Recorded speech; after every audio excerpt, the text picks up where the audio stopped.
back to the Keystone Central Railroad. I'm here today with a review video for you guys of the HO scale Fox Valley models GP60 in the Norfolk Southern paint scheme, and this model is equipped with Loksound. Now, as I said in my last video, I have a new format that I will be using for my review videos. So what I'm going to do is I'm going to start out with all the fun stuff. Everything that someone wants to see about this model. And then at the end will be the unboxing portion of this review.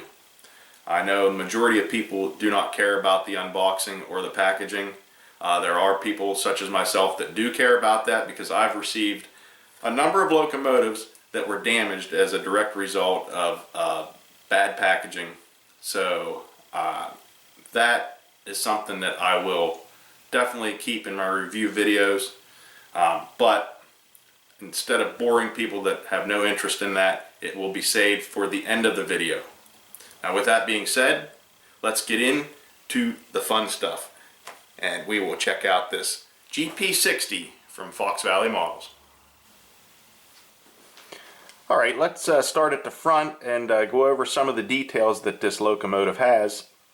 As you can see, we have MU hoses, MU cable, metal KD coupler, nice snow plow there, and you see the ditch lights. Those are functioning ditch lights, which I will cover a little later in this video. As we move a little further up, you will see separately applied grab iron there, and up here, this one does not look like it's installed completely level. That's not too bad of a deal breaker for me. Separately applied brake wheel and sand filler hatch. As we work our way back, you will notice the separately applied sunshade. The numbers and letters look nice. The yellow safety paint on the handrails per the prototype, along with the yellow painted front of the steps.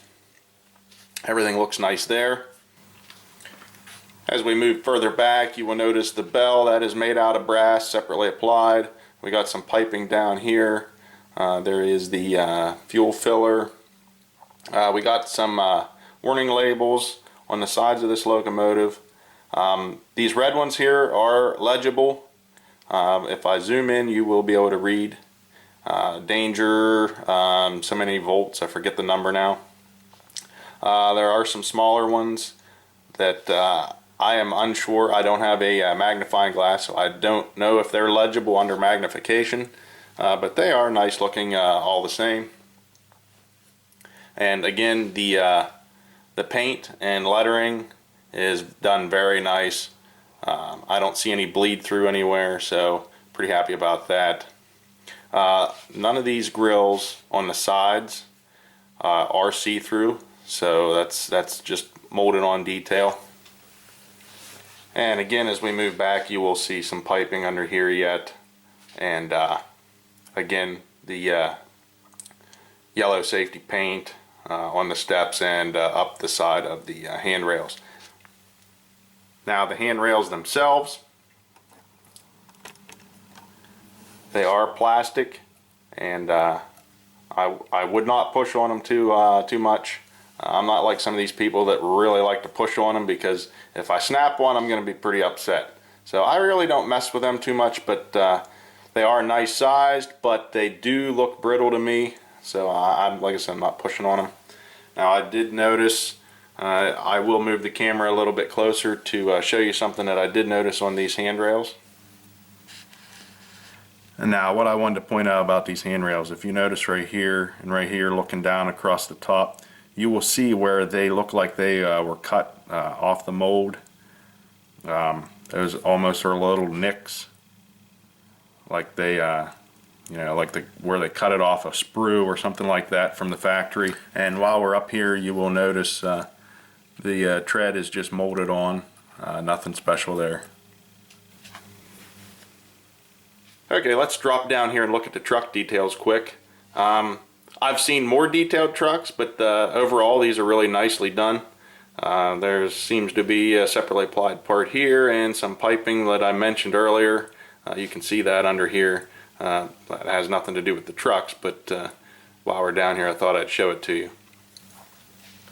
As we get to the back of the locomotive, you will see again MU hoses, MU cable, metal Katy coupler, and rear ditch lights, which do function. And again, I'll show the lighting features here a little later. And up the side you will see separately applied metal grab irons. As we move to the top of the locomotive, you will notice the Sinclair antennas and the air conditioner unit. Now I'm going to move this camera a little bit so you can see what I'm talking about. But the air conditioning unit, you can actually see through some of it. There you can see that. I think that's pretty nicely done. If we move further to the back, you will see lift rings. These are metal lift rings. And the fans are see-through. And again, more metal lift rings and the grab irons. Now the horn is separately applied and made out of brass. The problem is it's not the prototypical horn for this locomotive, but that doesn't matter to me so much as maybe it does to some other rivet counter types, but I'll just show you a quick shot of the other side of the locomotive. Really nothing special. It's pretty much the same as the other side, so we won't spend too much time on this angle. I will point out some things on this side though. You see the sight glass right there, and another thing to point out is the yellow paint on the edge of the steps leading up to the cab, and the separately applied wiper. And again, we got a look on this side. You will see another metal grab iron on the side of the nose and the wipers.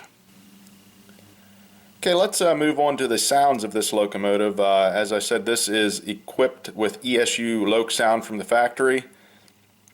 To keep this video as short as possible, I'm not going to go over every function, so I will show that right here. This is a functions list of the defaults.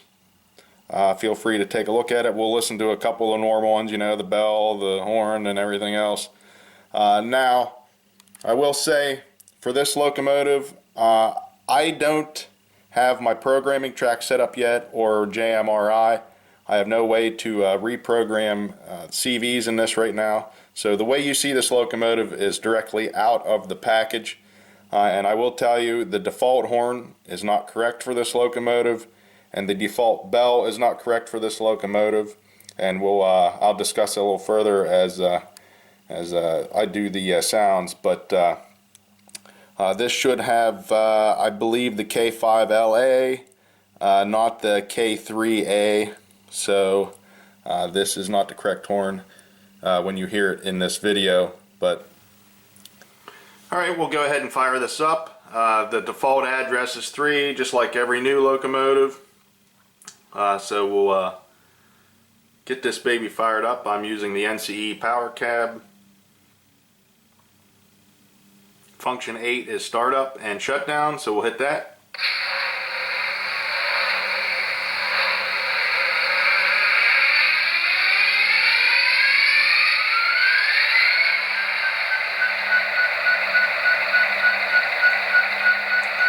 I will do the horn.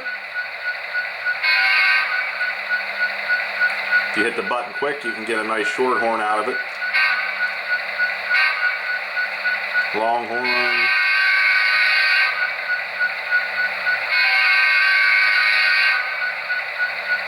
Hear the bell. Now the reason I said this is not the correct bell, to me that sounds like an E bell, which this locomotive is not equipped with.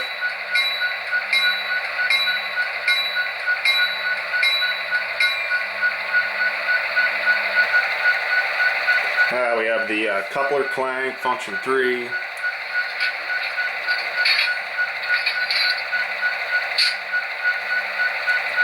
And I will go over the dynamic brake. It does not work while it's sitting still.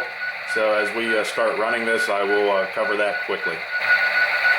Okay, let's test some of the slow speed moving of this locomotive. I'm not going to go through every speed step, but on 128 speed steps, we'll start out and do a couple of the lower ones just to see how well this thing moves. So we'll bump it up to speed step 1 right now.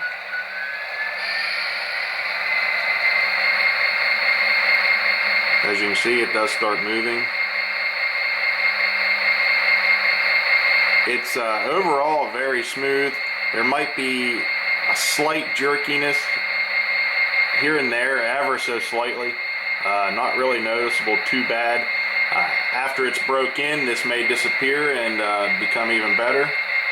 But that's pretty impressive to me.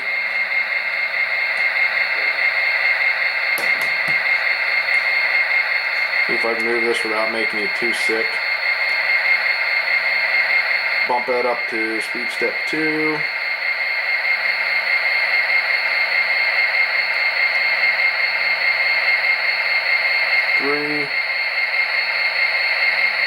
This thing does move really nice and slow speed. 4, 5. Like I said, this is on 128 speed steps.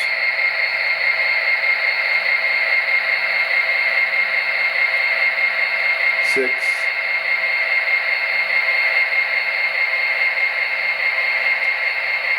7, 8, 9.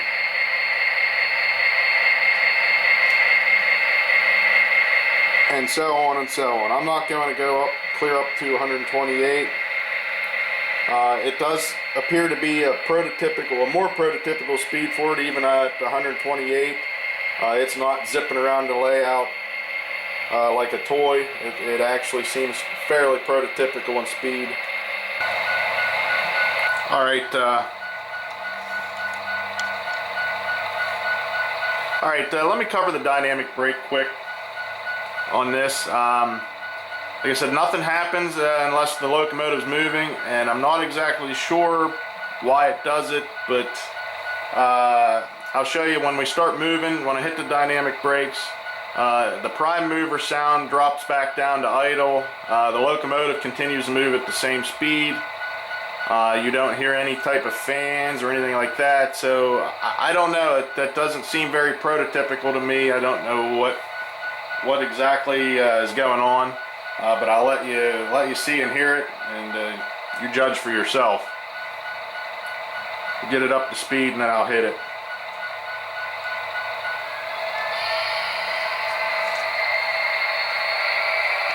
I'm going to hit it now. As you hear, the prime mover starts dropping back to idle.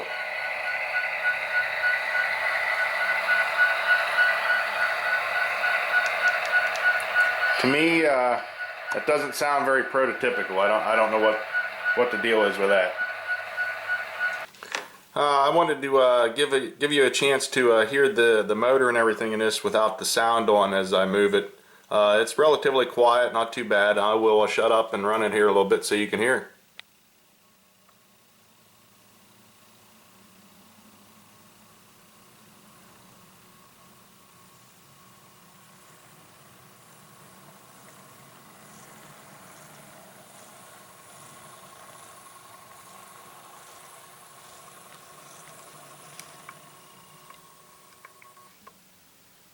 Pretty quiet.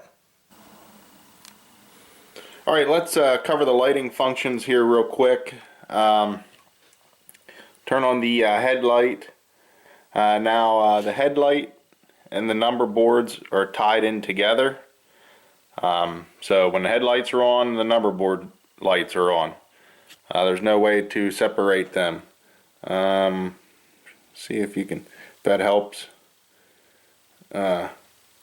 The headlight, pretty nice looking headlight. This is LED lighting. The headlight could be brighter. I'll just let you know now, the lights do show up brighter in the camera than they actually are. The headlight is, like I said, it could be a little bit brighter, but not too bad. Now the ditch lights, they're on function 6. Turn them on. They could be a lot brighter. I know you can see them okay in the camera, but trust me, they are pretty dim. So that's a little bit of a disappointment for me. Another disappointment, you know, Norfolk Southern uses alternating ditch lights when the horn is blown. Well, these do not alternate when the horn is blown, right? As you can see. Now that could be because this locomotive does have operating rear ditch lights, so there may be a lack of functions to allow the alternating ditch lights.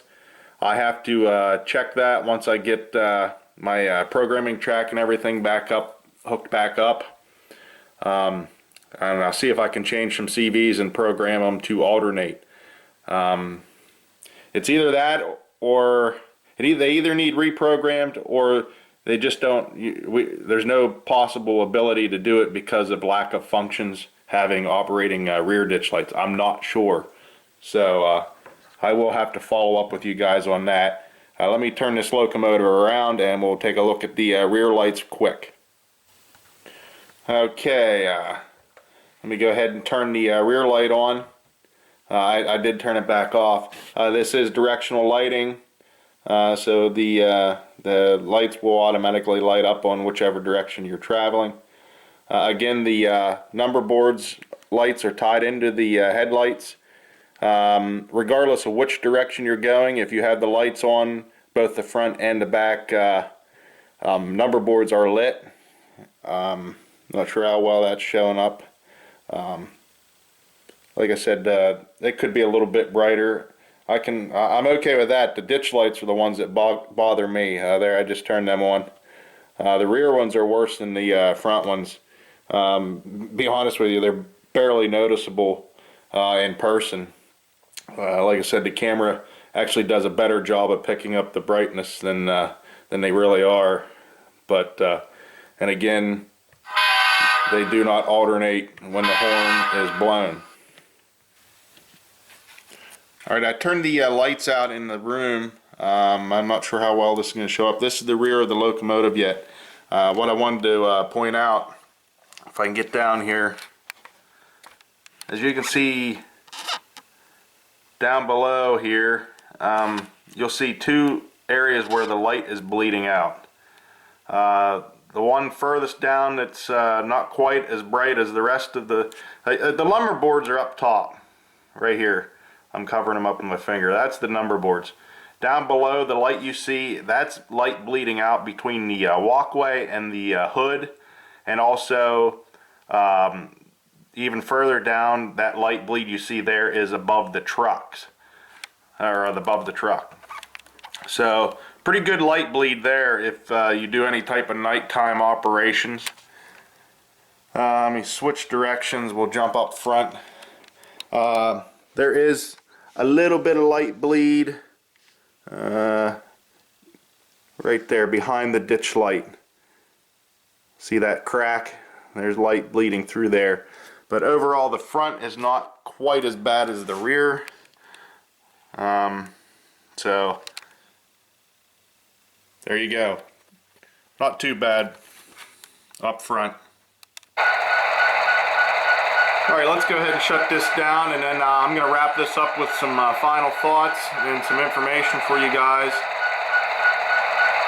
And then if you want to see the unboxing, hang around a little longer.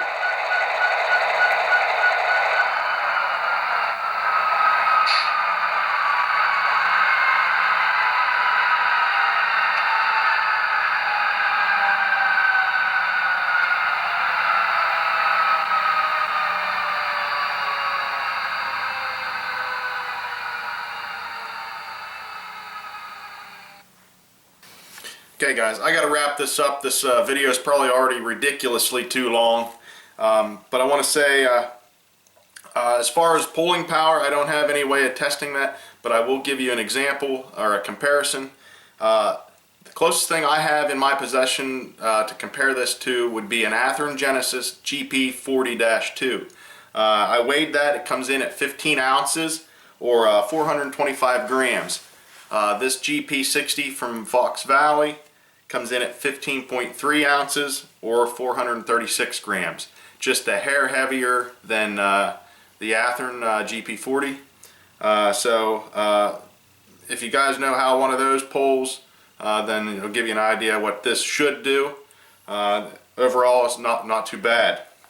I bought this for my good friends at Midwest Model Railroad. This was released from Fox Valley Models in July of 2015. I think it's their second run. They have a previous run of these.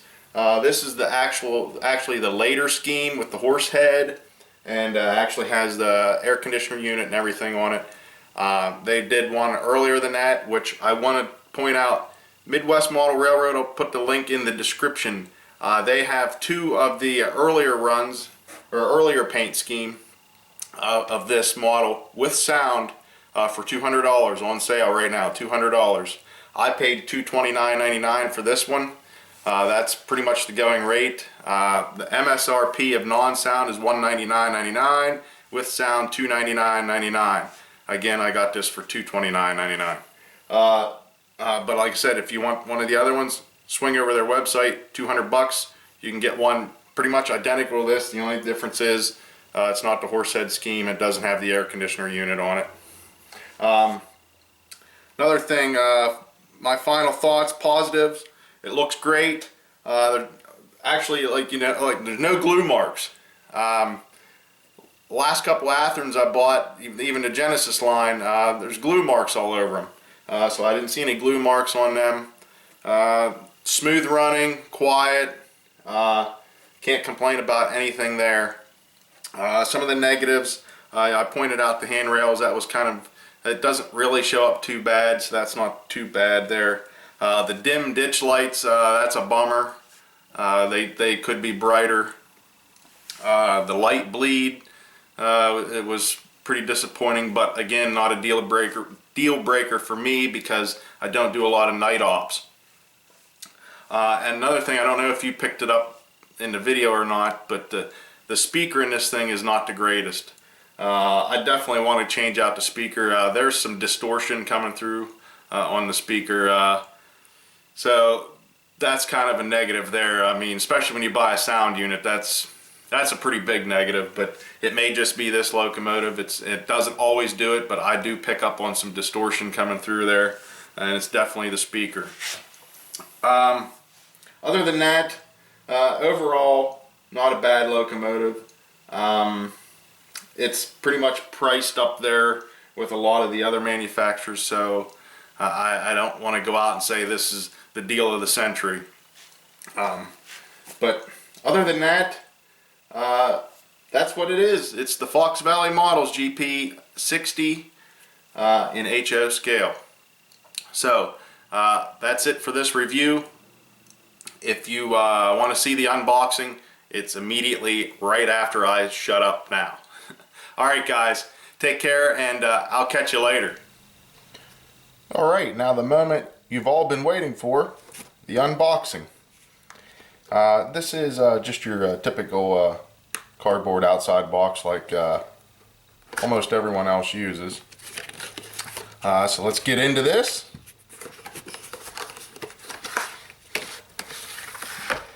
Slide this out.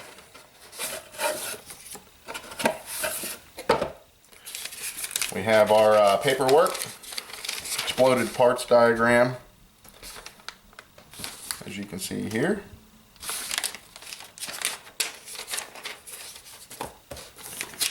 And then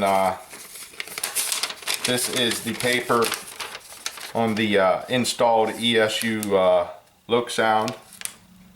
All your functions and CVs, how-tos, everything related to the decoder.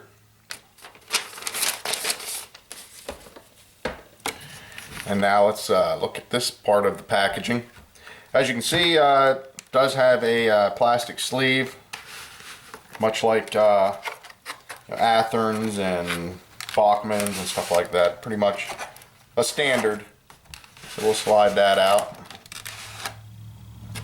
Get rid of that. Now we have this. There is a plastic cover on both the front and the back that just pops off. Be careful with it. Pops off. And got a piece of foam right here at the top to protect it. And this back one also pops off. Now, the locomotive itself is resting in a hard plastic piece, a very protective piece. And as you can see, it is screwed to the plastic via the fuel tank area. So you will need a Phillips screwdriver to remove this from the plastic base. And I gotta say, I'm pretty impressed with the packaging on this. I think Fox Valley Models did a wonderful job with the packaging. I don't see many ways this locomotive could get damaged. So I would give the packaging an A, definitely. They did a wonderful job with that as far as protecting the locomotive, and for me that's a very big thing. So I'm going to go ahead and get the screwdriver, and we'll take the locomotive out of this.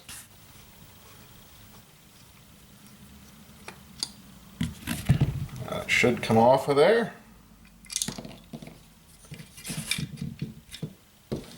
And there we have it. One GP60 out of the packaging. Now, yes, you are left with 2 screw holes in the bottom of the tank. That's not a deal breaker for me by any means. Nobody's really going to be seeing the bottom of the fuel tank. So, there we have it.